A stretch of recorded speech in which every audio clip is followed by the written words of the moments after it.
नमस्कार. प्रधानमंत्री नरेंद्र मोदीजी यांच्या नेतृत्वाखालील केंद्र सरकार आणि केंद्रीय मंत्री अश्विनी वैष्णव यांनी ऑनलाईन गेमिंगच्या आडून सुरू असलेल्या या धोकादायक प्रवाहावर जो वज्रप्रहार केलाय त्यासाठी सर्वप्रथम मी त्यांचं मनपूर्वक असा आभार मानते. ऑनलाईन गेमिंग ही फक्त मजा नाही, आज ती व्यसन, फसवणूक आणि कुटुंब उद्ध्वस्त होण्याची मोठी कारणं बनली आहेत. या डिजिटल सापळ्यात सगळ्यात जास्त अडकतात ती आपली लहान मुलं आणि तरुण पिढी. घरची बचत जुगाराच्या आहारी जाते. पालकांच्या डोळ्यासमोर लेकरं हतबल होतात आणि कित्येकांनी तर यामध्ये आत्महत्येचा मार्ग पत्करलाय. नुकतंच संसदेमध्ये अश्विनी वैष्णवजींनी कर्नाटकामध्ये 31 महिन्यात 32 आत्महत्या झाल्याचं सांगितलंय.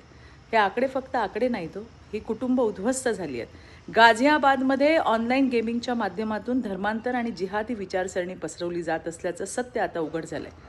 महादेव ॲप घोटाळ्यातून हजारो कोटींचा काळा पैसा आणि भ्रष्टाचार समोर आलाय. अशा परिस्थितीत हे विधायक म्हणजे आपल्या मुलांच्या भविष्यासाठी दिलेलं अभेद्य असं कवच आहे. यात मनी गेम्सवर पूर्ण बंदी, कठोर दंड, आर्थिक व्यवहारांवर नियंत्रण आणि मुलांचं रक्षण करण्यासाठी स्वतंत्र प्राधिकरण या सर्व तरतुदींमुळे आपल्या समाजात मोठा बदल घडणार आहे. त्याचबरोबरीने ई स्पोर्ट्स आणि शैक्षणिक गेमिंगला कायदेशीर मान्यता मिळणं ही सुद्धा एक ऐतिहासिक बाब आहे. कौशल्य, स्पर्धात्मकता आणि ज्ञान वाढवणाऱ्या खेळांना प्रोत्साहन देताना आयुष्याचा खेळ खंडोबा करणाऱ्या मनी गेम्सवरती कठोर कारवाई म्हणजेच मोदी सरकारने केलेला वज्रप्रहार आहे. सरकारने उचललेलं हे पाऊल म्हणजे आपल्या मुलांचं भविष्य सुरक्षित, आपल्या तरुणाईला योग्य दिशा आणि आपल्या समाजाला डिजिटल गुलामगिरीतून मुक्त करण्याचा निर्णायक टप्पा आहे.